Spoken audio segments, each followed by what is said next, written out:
सभी पार्टियों ने लगभग प्रदर्शन कर लिया है, अब तक तो माफ़ी मांगी नहीं है। तो मैं भी इस बात को समझता था, मैंने तय किया अपनी पार्टी संगठन के लोगों के साथ बैठ के कि इस बार इसका परमानेंट सोल्यूशन ढूंढना है। जिस सत्ता के नशे में भारतीय जनता पार्टी के लोग इस देश के संविधान को और महापुरुषों को अपमानित करने का काम कर रहे हैं, वो सभी महापुरुष जिन्होंने इस संविधान के निर्माण में योगदान दिया और उनमें जो हमारे गुरु भी हैं बाबा साहब अम्बेडकर, उनका अपमान करने वालों को हम इस बार बहुत मजबूत सबक सिखाने के लिए तैयारी कर रहे हैं। सर, जिस तरह से इस अपमान पर सभी विपक्षी दल जो है वो बोल रहे हैं और बीएसपी का भी एक विरोध प्रदर्शन 24 को हुआ, भीम आर्मी अब तक खामोश क्यों है? आप अगर ध्यान से देखेंगे तो हर जिले में भीम आर्मी अपना काम कर रही है।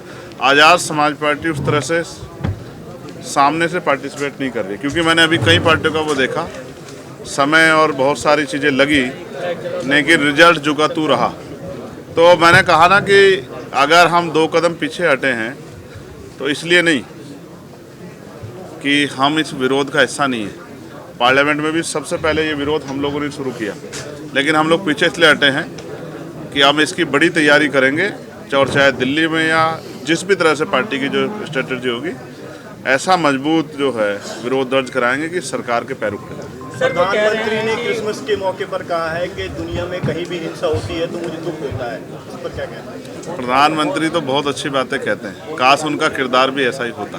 सर, अमित शाह जी ने जिस तरह के हालात हैं इस देश में, आज जिस तरह का जुल्म हो रहा है, जिस तरह से इंस्टीट्यूशन को कुचला जा रहा है, जिस तरह से राइट्स जो है उनका वायलेशन हो रहा है, जिस तरह से, और मुझे आज यहाँ बैठ के कहने में कोई हर्ज नहीं है, जिस तरह से लोगों में भय का माहौल बन गया है, ये हम लोगों के ऊपर भी एक सवालिया निशान है कि हम लोग, हमारा विरोध, हमारा संरक्षण उनमें हिम्मत क्यों नहीं पैदा कर पा रहा। हम अपनी इस कमी को दूर करेंगे और आने वाले कल में एक मजबूत आवाज़ जिस तरह पार्लियामेंट में, उस तरह सड़कों पर भी लाने का काम करेंगे कि सरकारें तानाशाह ना हो, सरकारों के दिमाग खराब ना हो। सर, अमित शाह जी बाद में कह रहे हैं कि वो सपने में भी बाबा साहब का अपमान नहीं कर सकते। अच्छी बात है, होना चाहिए, करना भी नहीं चाहिए, लेकिन जो हो गया उस पर अपना खेद भी प्रकट करना चाहिए। विपक्ष के लोग मुद्दा बना रहे हैं इसे। अब ठीक है, और अमित शाह जी जो कह रहे हैं वो जानते होंगे, वो उनके दिल में है, जो जबान पे आ गया है या वाकई में ही वो सम्मान करते हैं, ये तो आप और मैं बेहतर जानते हैं। इसके लिए उनकी हिस्ट्री पढ़ने की ज़रूरत है,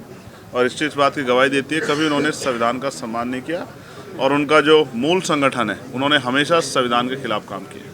केसेस ऑफ वर्शिप एक्ट की जिस तरह से धज्जियां उड़ाई जा रही हैं, सुप्रीम कोर्ट के जज रास्ता खोल रहे हैं कि क्या कहते हैं जो मस्जिद की खुदाई हो, मंदिर खोजे जाए, इस पर क्या है? देखिए, मुझे बड़ी निराशा हुई हमारे पूर्व चीफ जस्टिस से, उनके कारनामों से।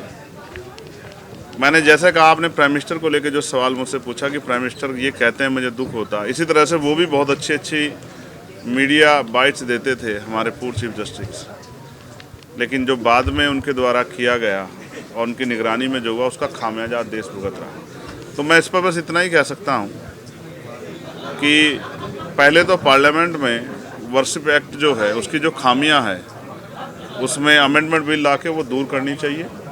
और रही बात सुप्रीम कोर्ट या बहुत सारे इंस्टीट्यूशन, ये देश के हर व्यक्ति की जिम्मेदारी बैठती है कि किसी भी धर्म के साथ अपमानजनक रवैया ना हो, इससे देश कमज़ोर होगा।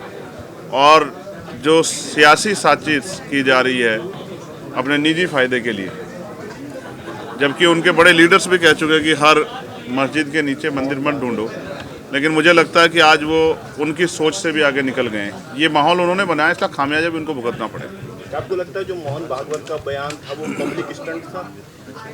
जब ये तो वही लोग जानते होंगे कि उनका बयान स्टंट था या वो जो हालात उनके द्वारा पैदा किए गए और आज जो उनसे समझ नहीं रहे हैं उसके बाद ये बात कह रहे हैं। मगर मैं स्पष्ट तौर पर कहना चाहता हूँ, सिर्फ ये देश बातों से नहीं चलेगा, संविधान के आधार पर चलेगा। और जो इस देश में अल्पसंख्यक समुदाय में जो हमारे मुस्लिम भाई हैं, जैन भाई हैं, सिख भाई हैं, बौद्ध भाई हैं, क्रिश्चियन भाई हैं, उनकी ज़्यादा जिम्मेदारी हम लोगों को आगे बढ़कर उठानी पड़ेगी कि उनके मन में जो भय पैदा हो रहा है वो भय ज़्यादा दिनों तक ना रहे। क्या चंद्रशेखर जी संभल के पीड़ितों से मिलने के लिए जाएंगे? मैंने कल ही इस बात को कहा, मैं बिजनौर में था, कि मैं लगातार परमिशन के लिए अप्लाई कर रहा हूं और वहां का प्रशासन डिनाई कर रहा है। लेकिन जिस दिन मैं वहाँ जाऊँगा तो फिर वहाँ जाने के लिए बहुत लंबी लंबी कतारें लगेंगी, क्योंकि अभी तो सब किसी के मुंह से संबल नहीं निकल रहा है। कल का अगर आप मेरा प्रेस नोट ब्रीफ सुनोगे तो आपको पता लग जाएगा कि अभी मैं नहीं जा रहा हूँ तो कोई नहीं जा रहा है। जिस दिन मैं जाऊँगा और मुझे परमिशन मिलेगी फिर सब लोग जाएंगे। मैं मीडिया के साथियों के लिए भी चिंता कर रहा हूँ। मैं रादीप साहब अभी चर्चा कर रहे थे कि मीडिया पे जिस तरह की पाबंदियाँ लग रही और मीडिया अपना काम स्वतंत्र रूप से नहीं कर पा रही है, मुझे मीडिया के साथियों की भी चिंता, क्योंकि कई पत्रकार जेल गए हैं। हमारे मीडिया के साथी भी सरकार पर सवाल करते हुए थोड़ा सा घबराते हैं। लेकिन आप तो अच्छे शानदार पत्रकार हो, आपने तो बहुत सारे सवाल पूछे। तो आप ये समझो कि सरकारें जनता के लिए हैं, जनता सरकारों के चारा बनने के लिए नहीं है। सरकार के हिसाब से देश नहीं चलेगा, देश संविधान के हिसाब से चलेगा। और जिनको गलतफहमी है उनके घमंड भी जनता आने वाले समय में तोड़ देगी। संभल में जो पुलिस की कार्रवाई है उसको किस तरीके से देख रहे हैं आप? मैंने कह रहे हैं कि निष्पक्ष कार्य होगा, पत्थरबाजों को बख्शा नहीं जाएगा। वो जो 80-20 की बात करते हैं वही, जिनके एजेंडे में 20% लोग हैं ही नहीं, उनसे क्या उम्मीद कर सकते हो आप? उनकी कथनी करनी में फ़र्क है, इसीलिए जनता का भरोसा उनके प्रति कम है। और वो लोकसभा में जनता ने वोट की चोट से सबक भी सिखाया है। और अहंकार में 400 पार तो नहीं हुए, 240 पर रुक गए। स्वर्ग का रास्ता है तो किसी भी चीज़ को कहीं पर भी जाने के लिए उसका एक प्रॉपर एड्रेस होता है। स्वर्ग का कोई एड्रेस है, प्रॉपर चीज़ें हैं वहाँ पर जाने के लिए। अमित शाह तो हमसे मिलेगा कि यहीं पर मिलेगा? अमित शाह इतना बड़ा नहीं है कि हम उससे जाके मिले, वो आएगा तभी तो उसने सारी इन चीज़ों को लगा दिया, रेस्ट्रिक्शन लगा दिया। वो खुद डरा पड़ा है। अरे वो संसद में बोलता है, वहाँ पे चुपचाप से मूर्ति हटाता है। हिम्मत है तो बाहर आना, चौड़े में आ, तब तुझे बताते हैं कि अम्बेडकरवादी क्या है। तू चुपचाप करे जा वहाँ पर। नहीं, धमकी क्या है इसमें? धमकी है वो कुछ भी बोले जाए, वो कुछ भी करे जाए, उसकी छूट है। हम पब्लिक बनाया किसने? अमित शाह को, मोदी को बनाया किसने? हम लोग लाए, हम लोग लाए। वोट किससे? वोट किससे? वोट हम लोगों से, हमारी एक एक वोट से। वोट का अधिकार किसने दिया? संविधान किसने लिखा? बाबा साहब ने। तो वो भूल रहे हैं क्या? भूल रहे हैं? नहीं, हम बोलते हैं आपके पूर्वजों को, किसी को बोलते हैं आप राम के अनुयायी हैं, आप राम को मानने वाले हैं, हम बाबा साहब को मानने वाले हैं, तो आप क्यों मतभेद इसको कर रहे हैं? प्रतिमा हटा दिया। प्रतिमा तो वो उसने कमरे में जाके हटाई ना, वहाँ पर हटाई ना, चुपचाप ऐलान करके हटाई। कोई भी चीज हटाने से पहले अगर आप संविधान में लिखा गया है कोई भी परमिशन, अभी परमिशन के लिए हम गए, उन्होंने कहा 10 दिन का इमरजेंसी लगी। इमरजेंसी के लिए आप एम्बुलेंस लाते हैं, रेड लाइट पार्क क्रॉस करते हैं ना, कोई पेनल्टी डालते हैं? नहीं डालते। अरे पहले पढ़ लिख लो, स्कूलों में चले जाओ, मंदिरों की जगह स्कूलों में चले जाओ तो कुछ दिमाग आ जाएगा। आपको बोलने से पहले कुछ परेशानी नहीं होगी, फिर माफी मांगेंगे, इस्तीफा भी देंगे।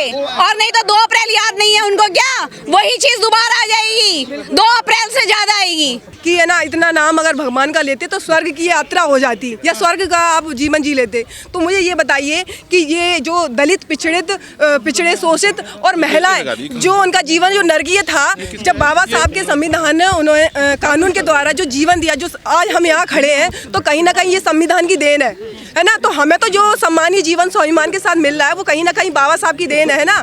तो हमारी तो यही स्वर्ग है। तो फिर किस आधार पर ये कह रहे हैं कि भगवान का नाम, मतलब बाबा साहब का नाम लेने से थोड़ी ना तुम्हें वो मिलेगा स्वर्ग? मतलब इस तरीके के कहना चाह रहे हैं वो। तो उसी का प्रदर्शन करने के लिए हम लोग यहाँ आए, उनको ये दिखाना चाह रहे हैं कि आपके दिमाग में नहीं, लोग काफ़ी लोग आए थे, लेकिन उन्होंने क्या है, अब जब इनके हाथ में पुलिस प्रशासन है तो ये तो कुछ भी कर सकते हैं ना। इसी चीज़ का तो होना है ना कि लोकतांत्रिक व्यवस्था के अंदर लोगों को प्रदर्शन नहीं करने दिया जा रहा है। ये वो दिखावा, वो हाथी के दांत दिखाने के कुछ और खाने कुछ होते हैं ना। तो यही प्रवृत्ति है इनकी, दिमाग के अंदर इनका यही चल रहा है।